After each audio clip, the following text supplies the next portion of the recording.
You are listening to and streaming A More Perfect Union on KBLA Talk 1580. I'm Dr. Nii-Quartelai Corte, and I just want to take a breath for a moment because in the middle of all the weight that we carry, the politics, the policy, the injustice, the noise, well, there are artists, there are storytellers, there are people who look at the most difficult and tender parts of human experience and they refuse to look away. And guess what? My next guest is one of those people. Toroes Thomas, an award-winning filmmaker from Baltimore, Maryland. Baltimore in the house, y'all. He received his degree in film production from the Morgan State University, one of our nation's historic HBCUs. And he's worked with Legendary Pictures, Her Studios, and major brands as a cinematographer. He co-founded Wasi Films in 2016, and his short film The Beach, drawn from a real experience of losing his own father, it won Best Short Film at the Denton Black Film Festival and the Creative Alliance Award in Baltimore. Now, Toroes, he has made a feature film. In fact, he's made his feature film debut. It premiered at the 30th American Black Film Festival in Miami at the O Street Cinema. And I have to tell you, when I read the log line of his film, something in me went very quiet. Here it is. It reads, after a struggling father takes his two kids on the run from social services, he attempts to shield them from their harsh reality by making them a promise to the beach. With his son Junior patiently waiting for his father to keep his promise, he has to grow up early and to challenge his father's demons to get the family to their happy place. Toroes Thomas, welcome to A More Perfect Union. Thanks for having me. Well, thank you for being here. Let me start at the beginning because this film is obviously deeply personal. And as somebody who has lost their father, well, I lost my dad 21 years ago, and it still feels like just yesterday. You lost your father while you were in the middle of another production in New Orleans, and from that grief, you made The Beach, and now years later, Senior. Talk to us about how you carry grief and how you turn it into art without it consuming you. Man, that's a good question. I'll just go back. I mean, after I lost my father, it was like I felt like I lost the rock, that held the family together. And I just remember, in the room, just looking up to the ceiling, just crying. And I literally heard the voice of God tell me to tell my story. It wasn't anybody else going to tell me, was going to tell the story for me. I had to do it myself.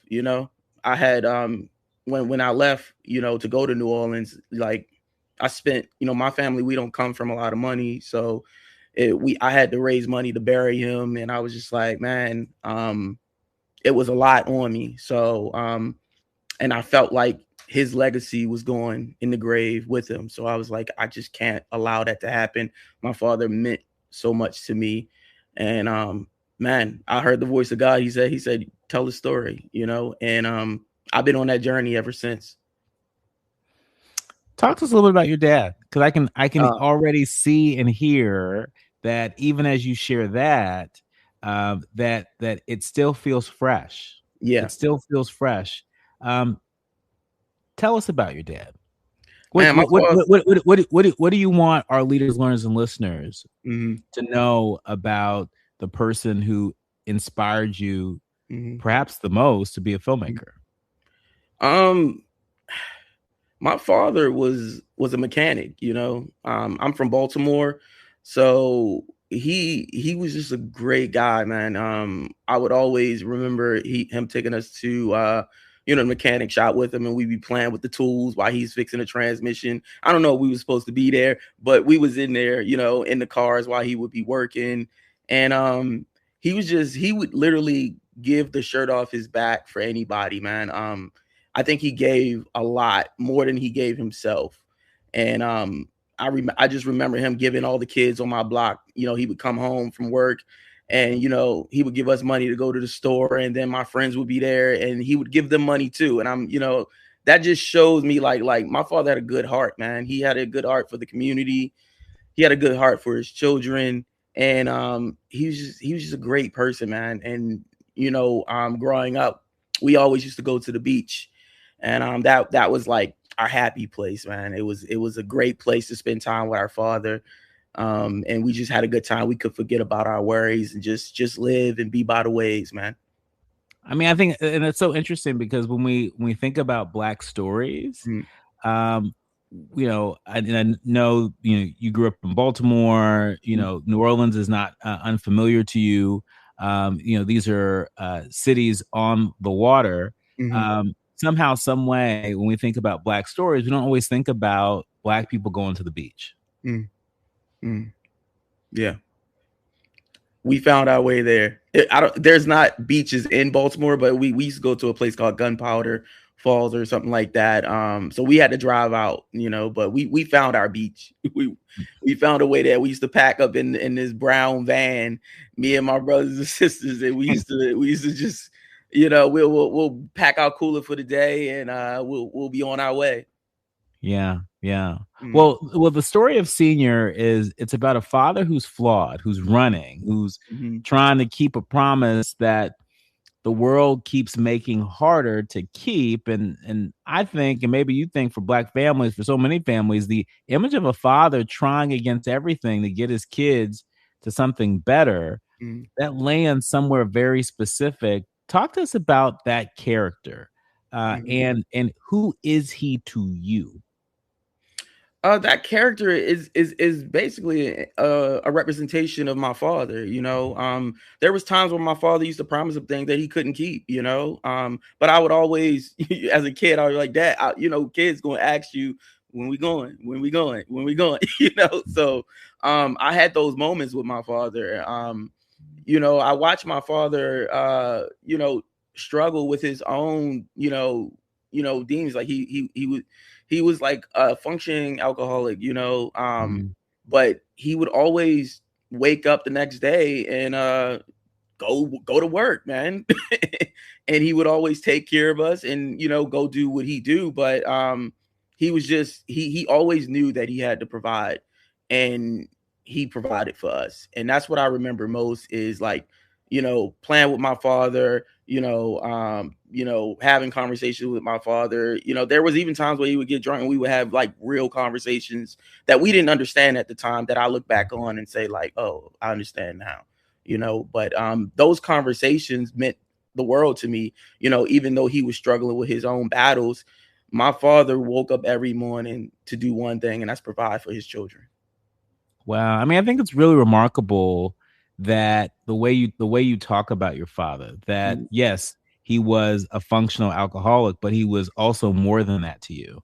mm, Talk to us about your ability to be able to, see beyond the so-called deficits, the deficiencies, to be able to see beyond the disappointments, to see mm. beyond the challenges of your dad, and being able to see him in his fullness, and then translating that to this film. It's just, for me, it all starts with just like understanding. Like when I was writing this story, I had to look at things from not my perspective, but I call it, I had to look at it from a God's perspective, Mhm. and that's different. You see where people, how people get to where they are. My father also, I feel like he struggled with depression, Mm. and that was, I don't know why, or I heard stories, but I saw that depression in him, and it made, and when he passed away, like I kind of, because my father was in and out the hospital, so I kind of knew that he was going to go eventually, because he struggled with so many like substances and stuff like that, and he just gave a lot to people, and I don't think he gave a lot to himself.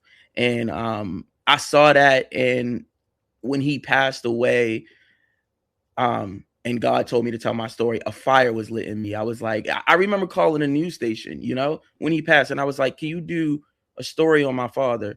Mhm. And I was telling him the same thing I'm telling you. He was a great guy, da da da da. Mhm. And they told me we don't do stories like that, you know? Mhm. And that's when God said, tell your story. And I was Mhm. like, like if the news is not going to do it, then I'm gonna do it. As his son, as a filmmaker, I feel like I went to a school called Digital Harbor. I feel like God was preparing me to tell my story this whole time. I remember walking past this door and like wanting to go in, but just every day I would walk past. But as soon as I went into the door, it changed my life. I met mentors. I was able to tell like documentary stories, filmmaking. It taught me, going through that door taught me how to become a filmmaker. I had people there teaching me that, at this news station at my school, in Baltimore. So using those skills when my father passed and, I called the news station and everything like that. It was time to write, it was time. It was a fire lit in me. I was like, I'm going to tell my story. If nobody else is going to tell it, then I'm going to tell it, and I started writing. I wrote The Beach, and then, I wrote, the feature after that. And it just showed me that, hey, man, your story matters. Your story matters. At first I was like, I don't know how people are going to look at it, but I was like, eventually I was like, it doesn't matter. My story matters. My story matters. And God showed me that, as I was going throughout my journey with the short film all the way to senior. I got a grant, I got a grant that for $75,000 to make this film. And I started from a short film. I invested in myself. I spent like, $5,000 to make the short film. And then I used that to like, go and pitch the film to, an organization, Saul's Aunts in Baltimore. And, it took me a couple times, but I finally got in, and it just made it all worth it. It made it all worth it. Yeah, it sure did, because now here you are, Yes, having sir. premiered at the American Black Film Festival, Yes, sir. the 30th anniversary of the American Black Film Festival, might I add. And I want our leaders, learners, and listeners to understand what that means. ABFF is one of the most important platforms for Black cinema in the country. I had a chance to catch the tail end of the festival and to be in that energy field and be in community with the folks that are there. And it's no doubt to me that that Jeff and Nicole Friday have created an institution that is very important to Black cinema. What did that premiere feel like, and who was in the room with you? Take us to the room. Oh man, in the room, I had my family there. I made a point to get my family to the screening. So I bought my mother, my nieces, and my brother. One of my brother, he was a twin. We lost his twin, in life, like earlier, but I had them in the room with me, along with other friends that I knew in Miami and just some people from the festival. And when they watched the film, there wasn't a dry eye in the room, because people feel something. And that's what I think. That's why I think this film works, because, when you leave the film, you're going to feel something, and I felt something when my father passed, and I just wanted to transfer that feeling into cinema. And the first thing I thought of while making this film was a father hugging his son at the beach. It was like my last time, with my father. So you'll see something like that in the film when you watch it. Wow. I mean, do you think of that often? Do you think of that last embrace, that last conversation that you had with your father? Do you think about that often? Yeah, my father, I had a conversation with him when I was in New Orleans, and I was telling him about, Pops, this is amazing out here. He was like, I'm gonna come out there with you, and that was like the last thing we talked about. And he had passed after that. But I know like the last conversation we had, he said, I'm gonna come with you. And so I feel like he's still with me, and he'll be living through this film for as long as, this film is showing places and people are receiving something from it. That's super special. I mean, even as you tell that story, I'm thinking about, the last conversation that I had with my father before he passed unexpectedly. And there was something about our last conversation that offered me something that I still carry with me today. And I think it's really, really special stuff. Before we take a quick break, I want to ask you this. You started this journey in Baltimore. You made the film in New Orleans. You premiered in Miami, and now you're talking to us. I'm beaming in from Los Angeles. on an owned and operated Black station. Mhm. Does that feel like something to you? Does it feel like there's a trend here for you? A trend, in a way, yeah. I feel like, this film has taken me through doors that, I didn't see myself, getting into it when I was in the process.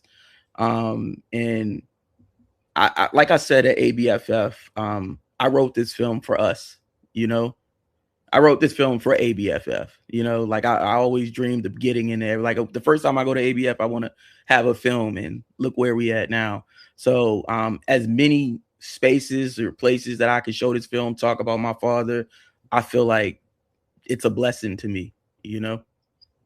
Well, it's a blessing to anyone and everyone who gets to bear witness to this. When we come forward, more with Toroes Thomas, more conversation on the other side. You are listening to and streaming A More Perfect Union on KBLA Talk 1580. You are listening to and streaming A More Perfect Union on KBLA Talk 1580. I'm Dr. Nii-Quartelai Corte, your host, and really delighted to be in conversation with Toroes Thomas. He is the filmmaker behind one of the buzziest films at the American Black Film Festival. Is called Senior. And you don't want to pass up the opportunity to see this as soon as you get the opportunity to. Toroes, we've been talking a lot about the inspiration for this film, your father being chief among them. And just while we were on commercial break, I just want to give you a hat tip. I want to give you a hat tip because I really just sort of dig the respect and the dignity, the humanity that you continue to bring to your father. I mean, that is emphatically clear to me. Anybody who's streaming, anybody who's listening, the fact that you talk about how your dad struggled with alcoholism. He was a functional alcoholic, but that's not the end of his story. He was so much more. And what I love about this film is that you remind us of that there are people, there are family members, there are characters in our everyday lives that are complex beings. Yeah, there may be some stuff that they're struggling with, but we all have redeeming qualities. And you didn't shy away from shining a light on that with your main character in Senior. Yeah. I just feel like that's how God looks at us, man. My Lord and Savior Jesus Christ, it's forgiveness. I was able to forgive a lot of people when I made this film. It was healing for me.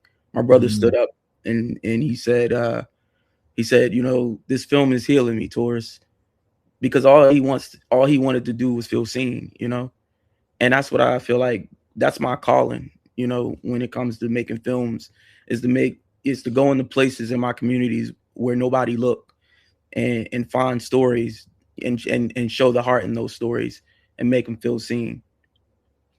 And you're a cinematographer. You actually see the world through a lens, literally.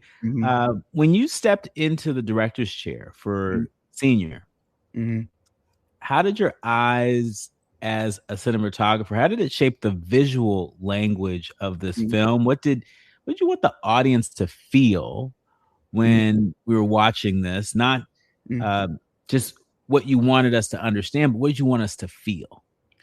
Well, shouts out to my DP Kirby Griffin, because I was able to articulate, what I wanted to do, because I come from that world of cinematography.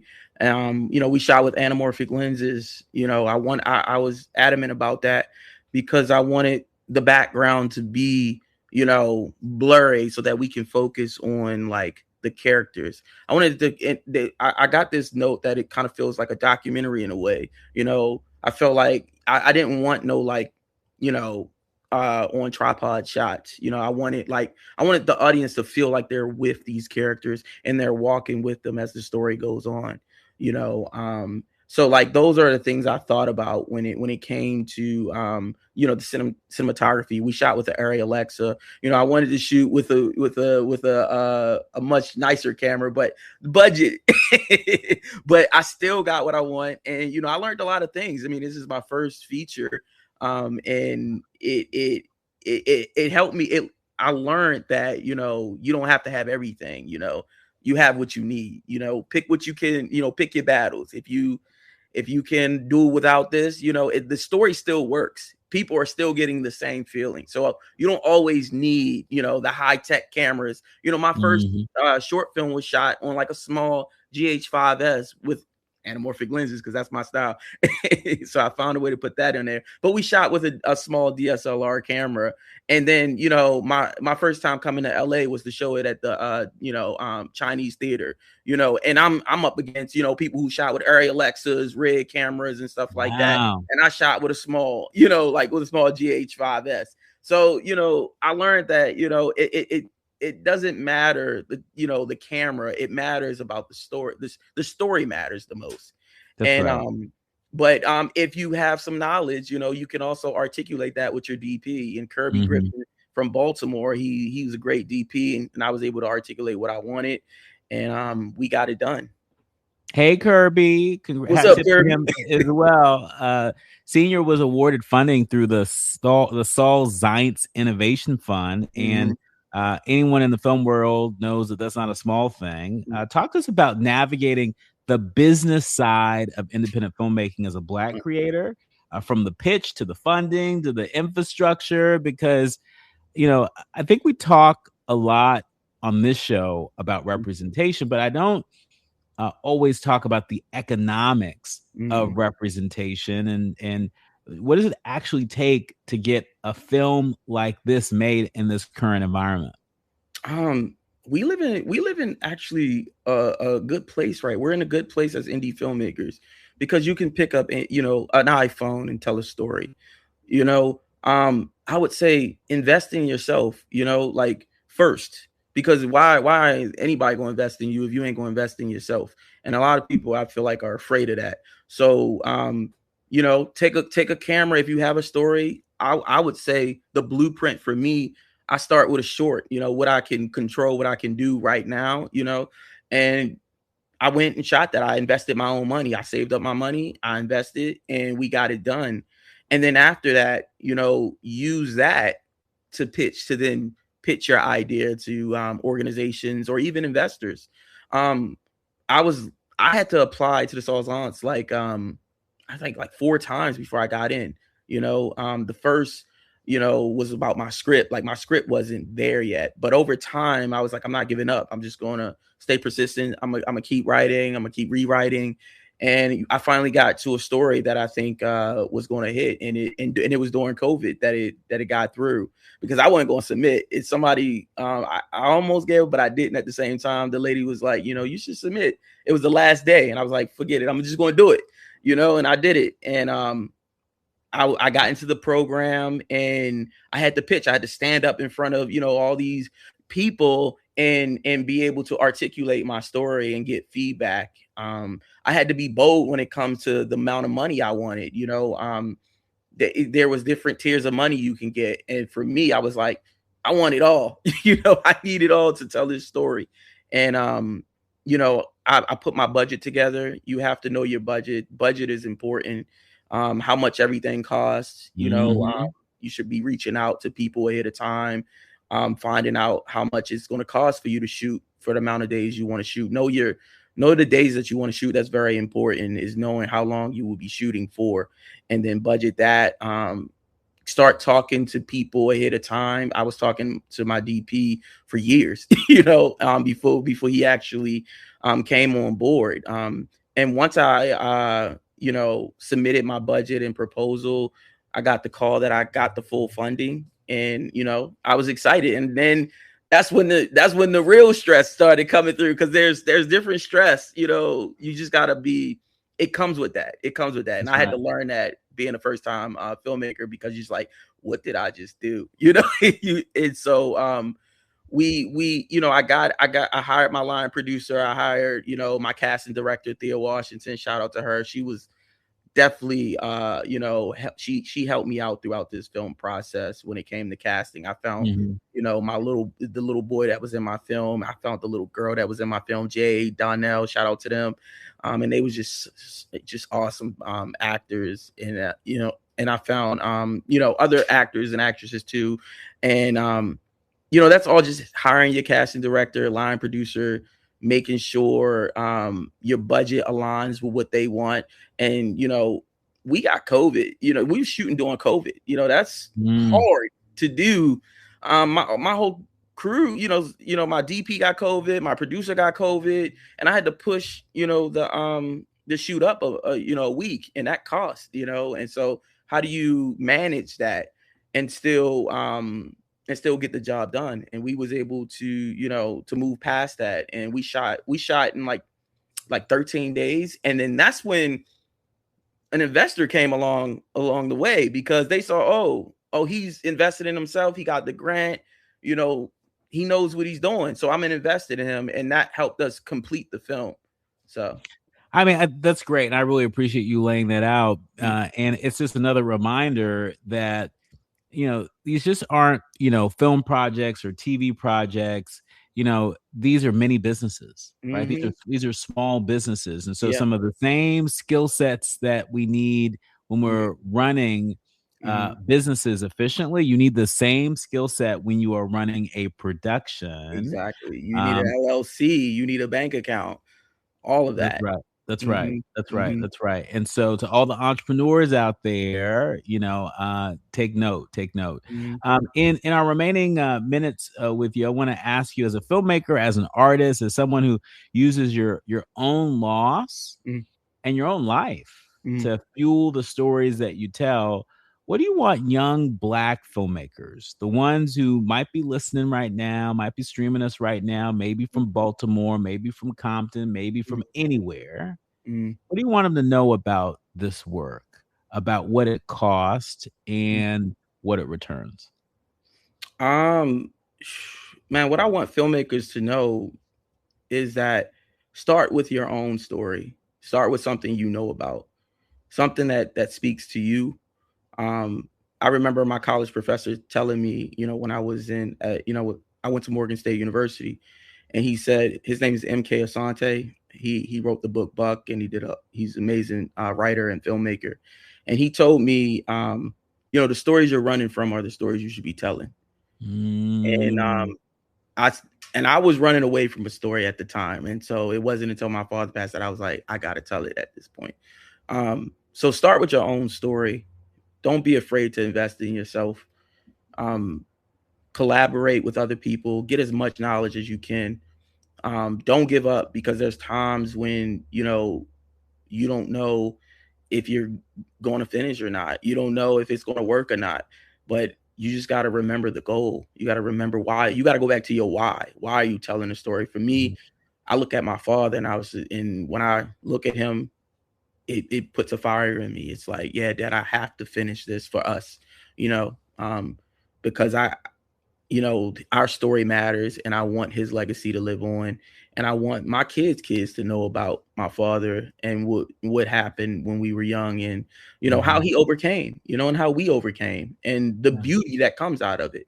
When you make something like that, it's healing. It was healing for me, it was Mhm. it was therapeutic.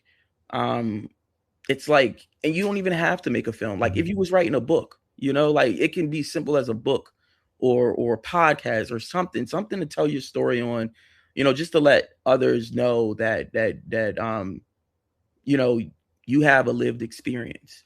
That's right. That's right. In our remaining 60 seconds, I want to give you an opportunity to share with us, where can people go next to see Mhm, this film? I know folks saw it at the American Black Film mhm, Festival, but where can they go next mhm. to see it, and where can they go on social media to follow you and follow the film? Okay, you can follow the film at Senior Movie Official. It's spelled out.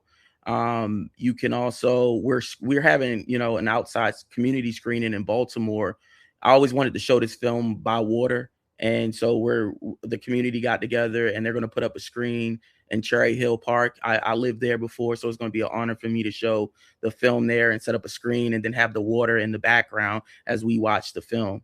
And yeah, so and we're working on getting out to the world, getting it out so that everybody can watch it. So just follow us at Senior Movie Official on Facebook and Instagram.